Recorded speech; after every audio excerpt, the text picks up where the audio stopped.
At 9:42 a.m., 30,000 feet above Budapest, the sky in front of the B-17 turned black, not with clouds, but with flak. Heavy shells burst all around the formation, sharp, violent flashes that shook the aircraft like hammer blows.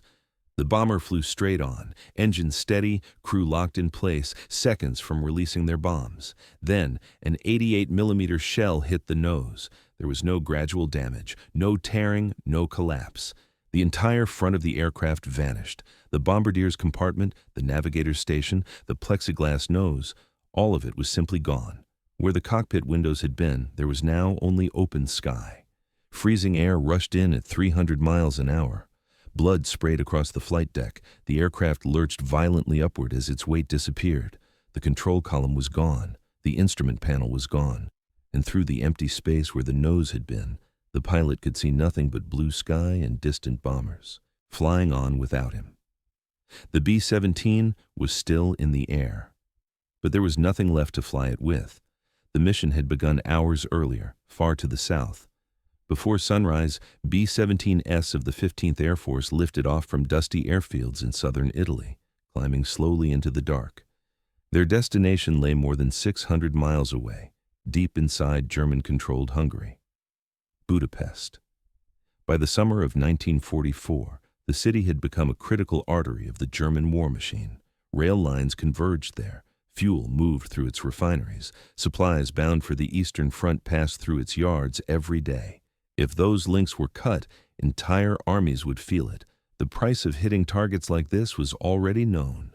Bomber crews in the 15th Air Force did not talk in slogans or optimism anymore. They talked in numbers. Out of every 10 men who climbed into a bomber, most would not finish their tours. Some would be killed by flak, some would be taken by fighters, some would vanish without a trace. At the controls of one of those bombers sat First Lieutenant Evald Swanson. He was 24 years old.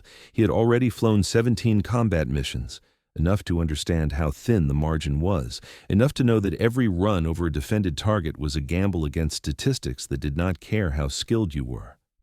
His aircraft, a B-17G Flying Fortress, held 10 men. Each one had a single job. Each one depended on the others completely. And as they approached Budapest, flying straight and level into the teeth of the defenses below, there was nothing left to do but hold formation and wait.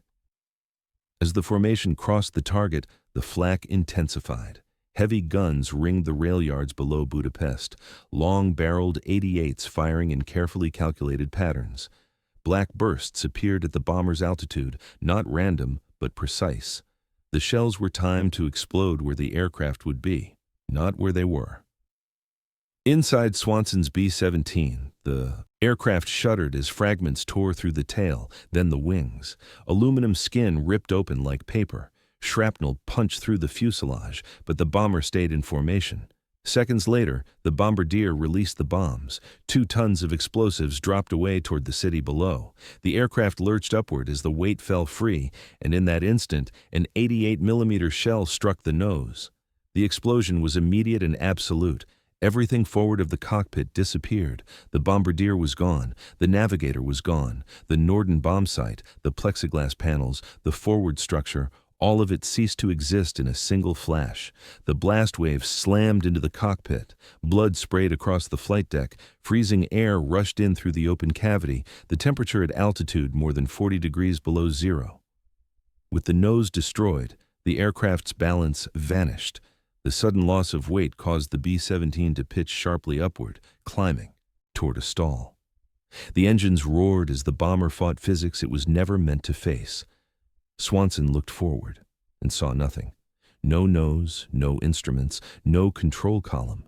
Where his cockpit had ended moments earlier, there was now open sky. Wind screamed through the empty space, tearing at his flight suit, trying to pull him forward into the void. The horizon tilted violently as the aircraft climbed higher, slower, closer to losing lift altogether.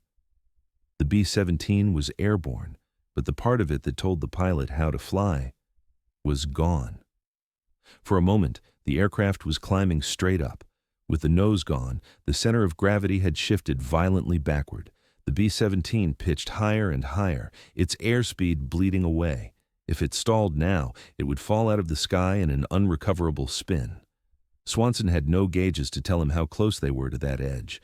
There was no airspeed indicator, no altimeter, no artificial horizon. The entire instrument panel had been mounted to the forward structure, and that structure no longer existed. He could not see numbers. He could not feel a control column. The yoke had been ripped away with the nose. All he had left was the horizon. Through the gaping hole in front of him, Swanson could see the sky where metal should have been, and far ahead, the dark shapes of other bombers continuing toward the rally point as if nothing had happened. Cold air tore into the cockpit, numbing his hands and face. The wind pressure was so strong that if he unbuckled, he could be pulled forward and out of the aircraft. Blood pooled around his boots, freezing as it spread.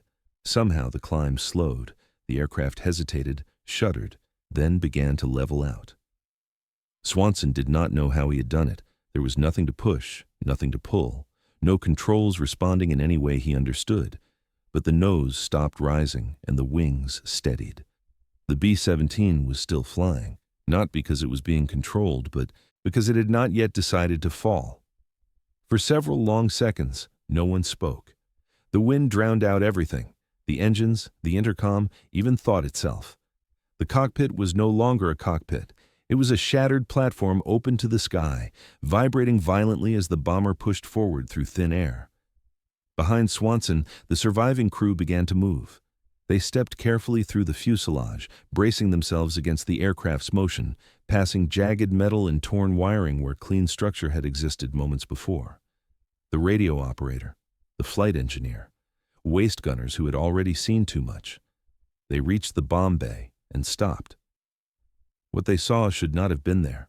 Running the length of the fuselage were thick steel cables, bundles of them, stretching from what remained of the cockpit toward the tail, elevator cables, rudder cables, aileron cables, each one a steel wire rope nearly half an inch thick. Normally, these cables were hidden, routed through pulleys, shielded by panels, protected from wind and motion. The crew was never meant to see them. Now they were fully exposed. The cables whipped and shuddered in the slipstream, pulled tight one moment, snapping loose the next, vibrating with every change in airflow. The wind clawed at them, trying to tear them free from the aircraft entirely. The flight engineer understood immediately what this meant. The controls still existed. The connection between pilot and aircraft had not been severed. It had been ripped open. Up front, Swanson had nothing to hold, no yoke, no levers connected to flight surfaces. But back here, the cables that were the controls were still alive, still moving, still transmitting force. If those cables could be steadied, if they could be pulled at the right moments, the aircraft might respond. There was no discussion, no debate. No one said it out loud. They simply stepped forward, reached out, and grabbed the steel. The cold burned through their gloves instantly. The cables cut into their palms as the wind fought them, trying to rip the metal from their hands. And for the first time since the nose vanished, the B-17 made a small, unmistakable correction. It wasn't flying normally, but it was responding. Barely. The men in the bomb bay braced their feet against the metal floor as the aircraft bucked around them.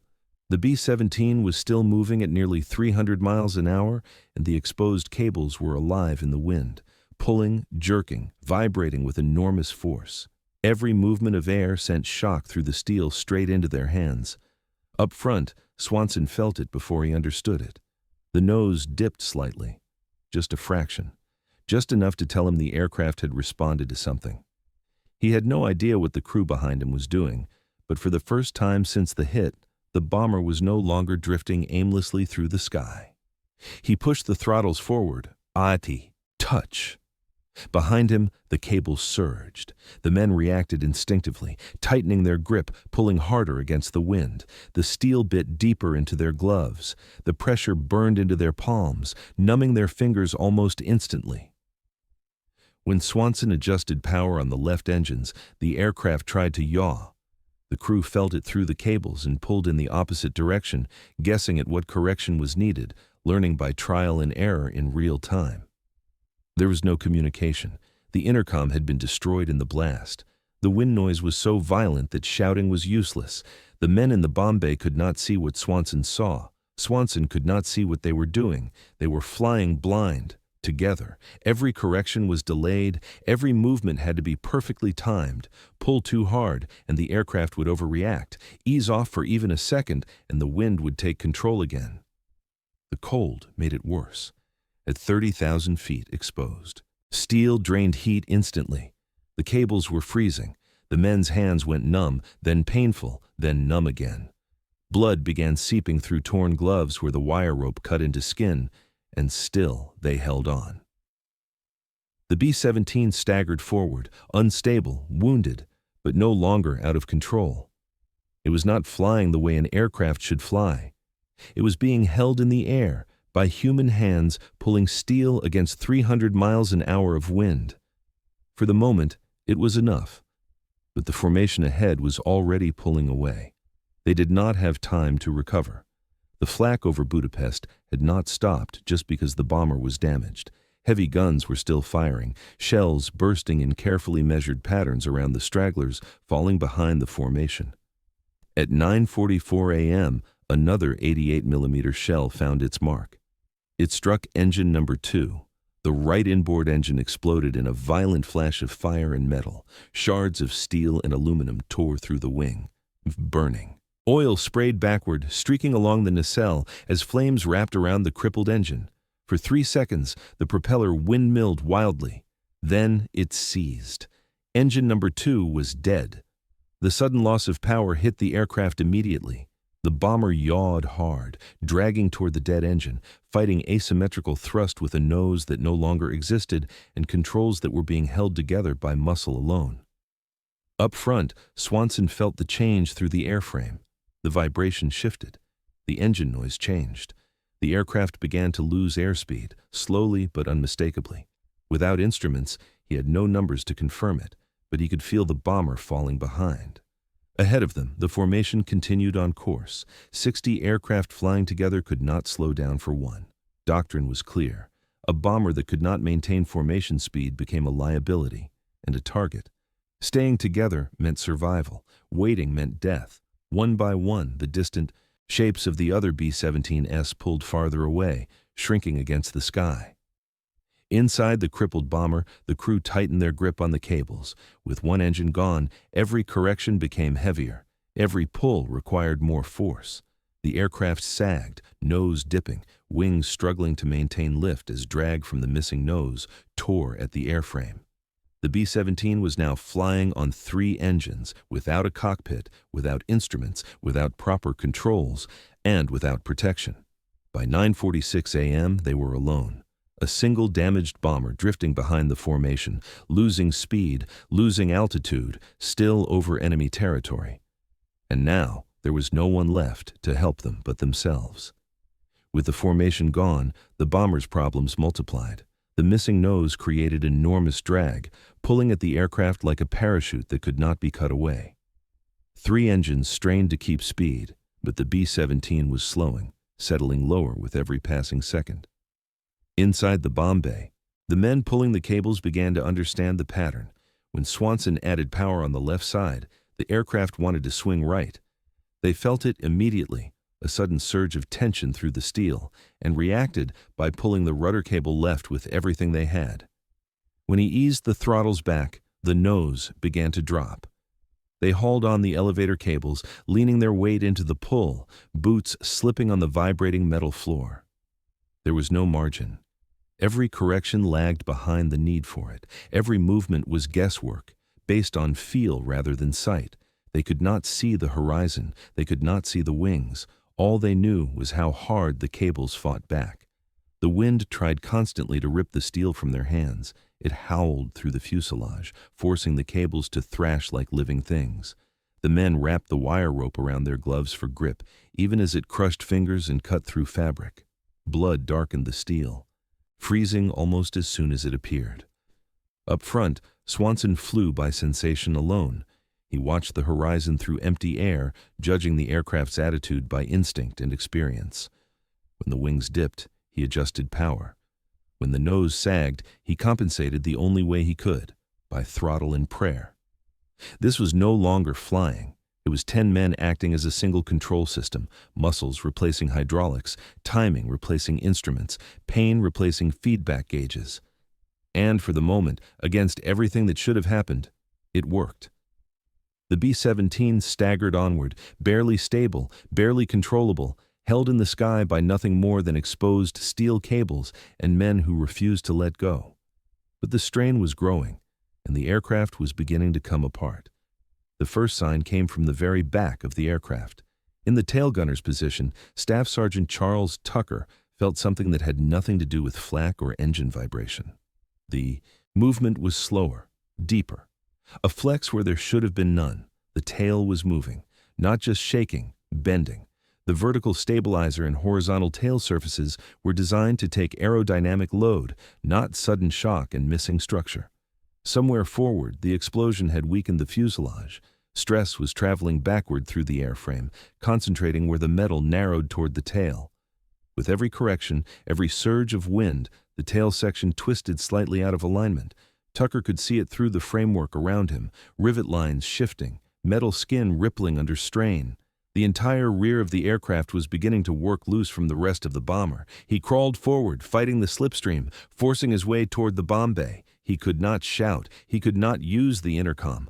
All he could do was point back toward the tail and make the others understand. They understood immediately. If the tail failed, there would be no warning, no recovery. A B-17 without a tail would enter an instant, unrecoverable spin. The aircraft would tear itself apart in seconds. No parachute would save them at that altitude. The bomber was still flying. The cables were still being held. But the clock had started, and the aircraft was running out of time. Up front, Swanson knew none of this yet. He could feel the aircraft changing, but not why. The controls felt heavier. Corrections took longer to register. The bomber no longer responded smoothly, but in slow, uneven motions, as if the airframe itself were resisting every command. He had no map, no navigator, no fuel gauges. The instruments that answered those questions had been torn away with the nose. All he knew was direction. Southwest, away from Budapest, away from the flak. Behind him, the crew understood something else. The aircraft was dying. The tail would not hold forever. The cables could not be pulled indefinitely. And if the bomber broke apart at altitude, no one would survive. The decision was simple and brutal. If they stayed aboard, they would die together. If they jumped while the aircraft was still marginally controllable, some of them might live. Swanson could not give the order. The intercom was gone. The wind made speech impossible, and he could not leave his seat. The moment he unbuckled, the bomber would lose the last bit of coordination holding it together. The men in the bomb bay looked at the cables in their hands, looked toward the rear of the aircraft, looked forward toward the open void where the nose had been. There was no discussion. They had all trained for bailout procedures dozens of times, but training assumed order, structure, communication. None of that existed anymore. This would not be an evacuation. It would be abandonment, one man at a time, while the aircraft was still flying. And each man who left would make it harder for the rest to stay alive. They understood that too. Still, there was no other choice. Someone had to go first. The first man let go of the cables. The moment his hands released the steel, the aircraft responded. The nose dipped slightly. The wings rolled just enough to be felt. The remaining men tightened their grip instantly, straining harder to compensate for the loss. There was no ceremony. The crewman clipped his parachute, moved toward the waist gun opening, and disappeared into the slipstream. 1 second he was there. The next, he was gone. The bomber lurched again. With fewer hands on the cables, every correction became slower, heavier. The steel fought back harder, pulled by wind that no longer met equal resistance. Muscles burned, arms trembled. Another man let go. Again, the aircraft wobbled, this time more noticeably. The wings dipped left, then right. Swanson felt it through the airframe and shoved the throttles, trying to keep the bomber level without knowing how much was too much. Another parachute vanished into open air. Inside the fuselage, the bomb bay grew emptier. The cables, once held by several men, were now stretched between only a few sets of hands. Every movement of the aircraft transmitted directly into their bodies. They were losing control, not suddenly, but steadily. Each man who jumped increased the odds that the remaining crew would not make it out at all. But staying meant waiting for the tail to fail, waiting for the aircraft to tear itself apart. One by one, they chose the jump. Each time, the aircraft became harder to hold. Each time, the margin grew thinner. By the time the last of the men in the bomb bay moved toward the exit, the B-17 was no longer truly flyable. It was staggering forward on momentum and residual stability alone. And still, it remained in the air just long enough for the next man to make his choice. By 9:56 a.m., the aircraft was nearly empty. One by one, the men who had held it together were gone, pulled away by the slipstream, falling toward the countryside below. Their parachutes would open somewhere far behind the bomber's eventual crash site, exactly as planned. Up front, First Lieutenant Evald Swanson was now alone. The cockpit, what remained of it, was silent except for wind and engines. No voices, no movement behind him, just 3 cyclone engines still turning and an aircraft that no longer had anyone left to help control it. The bomber was descending at a steady rate, not a dive, not yet, just a slow, relentless loss of altitude. Without gauges, Swanson estimated by feel alone, perhaps 200 feet per minute. He had no idea how much fuel remained. The wing tanks might have been nearly full or nearly empty. Radial engines gave no warning before fuel exhaustion. They ran smoothly until they stopped. All he knew was direction, southwest, away from Hungary, away from the flak, toward terrain that might give the men below a chance. He stayed on, purpose. Every extra second he remained at the controls meant more distance between the falling aircraft and the crew descending under parachutes. More separation, more confusion for German patrols searching for survivors. The tail was still attached, barely. The airframe groaned and flexed around him. Any sudden movement could finish it. Swanson kept his hands locked on the throttles, eyes fixed on the horizon framed by empty sky, holding the bomber as steady as he could for men who were no longer aboard. He was not trying to save the aircraft. He was buying time, and he knew he could only buy it for so long. At 10 a.m., Swanson made his decision. He had stayed as long as he could. Any longer, and the choice would be taken from him by fuel exhaustion, by structural failure, or by a sudden fatal loss of control. He eased his grip on the throttles. The moment he did, the aircraft reacted. Without constant correction, the bomber began a slow roll to the left. The nose dipped. The wind pressure through the open front surged, trying to drag him forward toward the empty sky. Swanson released his harness. Instantly, the force of the slipstream pulled at his body. He had to brace himself against the seat to keep from being dragged out of the aircraft head first. The B-17 began to accelerate, the descent steepening as gravity finally gained the advantage. He stood carefully, fighting the wind, and forced his way aft through the shattered flight deck. Behind him, the exposed control cables hung loose, no longer held by human hands. The bomber rolled again, harder this time. Swanson reached the waist gun opening as the aircraft began to tip into a dive. The metal floor vibrated violently beneath his boots. He clipped on his parachute, took one last glance forward at the empty space where the nose had been, and jumped. The slipstream hit him like a wall, wrenching him sideways as the B-17 surged past, engines still roaring already, falling away into its final descent. As Swanson fell away beneath his parachute, the B-17 continued on alone. For a few seconds, the aircraft held together, 3 engines still running, wings still generating lift, the fuselage straining against forces it was never meant to survive. Then the tail failed. At roughly 15,000 feet, the rear of the aircraft tore free. The bomber snapped violently and nose down, entering a near-vertical dive. The wings shuddered once, then folded inward as speed tore the airframe apart. 8 seconds later, the remains of the B-17 struck a forest clearing miles below. Fuel tanks ruptured on impact. A column of black smoke rose through the trees as fire consumed what was left. Nothing survived the crash.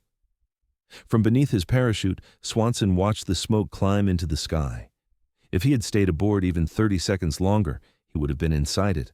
The parachute opened with a violent jerk that tore the breath from Swanson's lungs. One moment he was falling through roaring wind.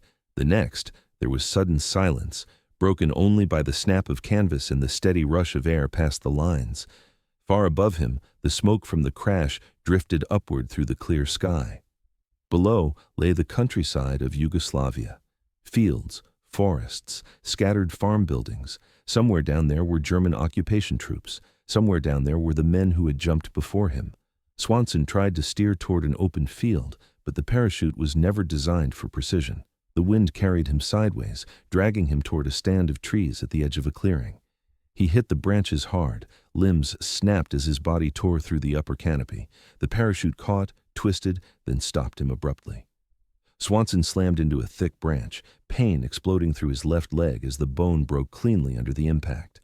He came to rest, tangled in parachute lines, hanging more than 10 feet above the ground, blood soaked through his flight suit. His leg hung at an unnatural angle. He could not climb down. He could barely stay conscious. Minutes later, voices rose from below. German voices. Soldiers emerged from the trees, rifles raised, staring up at the wounded pilot, hanging helplessly above them. A ladder was brought from a nearby farm. A medic followed. Swanson did not resist. His war was over. But he was alive. Swanson was taken from the forest to a German field hospital. His broken leg was set and placed in a full cast from ankle to hip. The procedure was rough, hurried, and painful, but it saved the limb. Over the following days, the rest of the crew was captured as well. Each man who had jumped from the bomber found alive, scattered across miles of countryside. They were reunited not as airmen, but as prisoners. The men of the crew were sent north to Austria to a Luftwaffe-run prisoner-of-war camp reserved for Allied aircrew. Life there settled into a slow, grinding routine. Roll calls, thin rations, cold barracks, endless waiting. Months passed. Swanson learned to walk again, slowly at first, then with determination. The limp faded, but the memory did not. The crew talked often about the hit, the cables, the men who had died in the nose, the 10 minutes that should have killed all of them. In the spring of 1945, the camp emptied. As Germany collapsed, prisoners were marched west through a country coming apart at the seams. Then, on a dirt road in central Germany, American troops appeared. Tanks, trucks, and infantry moving east. The war was over for them. After 9 months in captivity, the surviving crew of the B-17 was free. 2 men never left the aircraft. Second Lieutenant Kenneth Dudley, the bombardier, and Second Lieutenant Joe Henderson, the navigator, were killed instantly when the nose of the B-17 vanished over Budapest. They were 23 and 24 years old. There was nothing anyone could have done to save them. The 8 men who survived did so for one reason. They refused to let go. No checklist covered what happened that morning. No engineer ever designed a bomber to be flown by bare hands pulling steel cables in open air. The aircraft did not survive because it was strong enough. It survived because the men inside it were. After the war, Evald Swanson returned home. He lived quietly, rarely speaking about the 10 minutes when his aircraft flew without a cockpit. When asked, he said only that he had been lucky, that the crew had been lucky, and that 2 men had not been. The B-17 that lost its nose burned in a Yugoslav forest, but the men who held it together carried that moment for the rest of their lives, and because of them, it is remembered.